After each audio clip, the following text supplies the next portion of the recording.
Okay, so in this video, I wanted to cover some circumstances and what are the rules where you might have a Delaware LLC that is subject to taxes, state income taxes in California, right? So Delaware LLC is a limited liability company formed under Delaware law. And that's a really important distinction because there's a lot of entities that are registered to do business in a variety of states. But the core issue is always, where was it initially set up? So in the example we're going to be going through here, we have an LLC that was formed under Delaware statute. So that is where it was initially created. Now, generally, the baseline rule is a Delaware LLC, or any LLC for that matter, and its owners are generally not going to be subject to tax in California unless the LLC is engaged in business within the state, or you might have the owners of the company are living and working within the state, and so there might be some indirect state income tax exposure there. So engaged in business within California, California refers to it as transacting business within the state. So under California law, if you have an LLC that's formed in a different state, then that LLC is referred to as a foreign LLC. Now, foreign simply just means it's not created within California. It doesn't necessarily mean it's non-U.S. So a Delaware LLC in this context is a foreign LLC. Now, under California law, an LLC that's foreign must register to do business within the state if it is transacting any business within that state, right? And so what does this entail? Well, it's not specifically defined, but based on the guidance that has been provided, state case laws, it includes operating an office within the state, perhaps having some California-based employees, right? So if you've got remote workers that are living and working in California, that would constitute transacting business within the state. If your company has California-based property, right? So if it rents an office. And then lastly, if it has any California-based sales and California-based customers, right? If you find that you have any of these kind of variables, you're very likely transacting business within the state of California. And that means that the LLC, although it's a Delaware entity, must register to do business within the state. And so it has to comply with all the requirements that you otherwise would have for a regular California LLC. So you have to file tax returns, you have to pay this annual $800 LLC franchise tax, in addition to doing whatever it is you need to accomplish in Delaware, right? So you still have a Delaware entity. So you're basically paying annual filing fees in both states. So let's look at an example here. We have John and Mark created Delaware LLC, tax as a partnership. So it's going to be filing 1065 every year. Now, John and Mark live in Los Angeles, and so in LA, they open their office to conduct their business. Because the LLC has its head office in California, it must register as a foreign entity doing business within the state.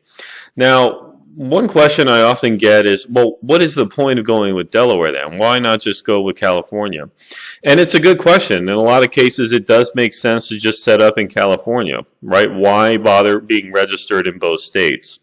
Delaware is still preferred, though, because if you have a Delaware entity, it provides a little more liability protection, a little more privacy protection, and Delaware, in both an LLC and a corporate context, are just a little more established in that the way the courts handle certain disputes, it's more well-defined, whereas some other states are probably a little more gray in certain areas. And so that's why Delaware is one of the most popular jurisdictions in the U.S. to set up a company, because of anonymity, asset protection reasons, no state income tax at the Delaware level unless you're actually engaged in business there or have an office there.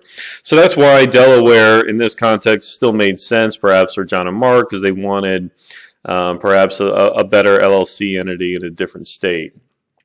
Okay, so now what about, so that's engaged in business within the state, but what about maybe some indirect tax?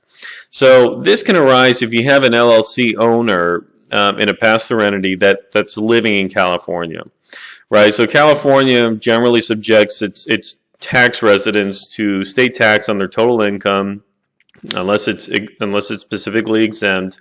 And this includes income that's perhaps not even from California state sources. Okay, and California is not alone in this. A lot of states that have state income taxes for the residents apply similar rules.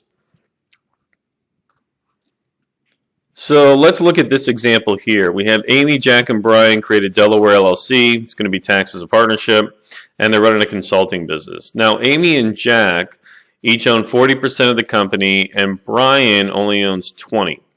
Amy and Jack are living and working full-time in Florida, and they actively run the business from there. Now, Brian is a resident of San Diego, but he doesn't participate in the operations of the company at all. He's just a passive investor, right? So Amy and Jack approached him and said, hey, do you want to come in on this deal with us? We need some capital. You don't have to do anything. You're just going to be a limited partner, effectively. How does this change the tax profile? Well, under this fact pattern, the Delaware LLC, by virtue of Brian being there, that's not enough to be engaged in business in California, right? Because he's not doing anything. He's just a purely passive investor. So in this context, the Delaware LLC doesn't need to register as a foreign entity in California. But when it files its 1065 and gives K-1s out to all the owners, it is going to be subject to some tax, right? Because it's pass-through entity. So Brian is going to pick up his 20% share of the income, and he's going to have to report that to California and pay tax on it. So this is an example where California gets its piece of taxable income from a company, even if you don't have any real nexus to California at all, right? Just by virtue of having an investor there, the business is paying some taxes to California because of the way the income is being allocated. So I hope that was helpful. If you have any questions, leave me a comment below, and I look forward to seeing you again on the next video. Thank you.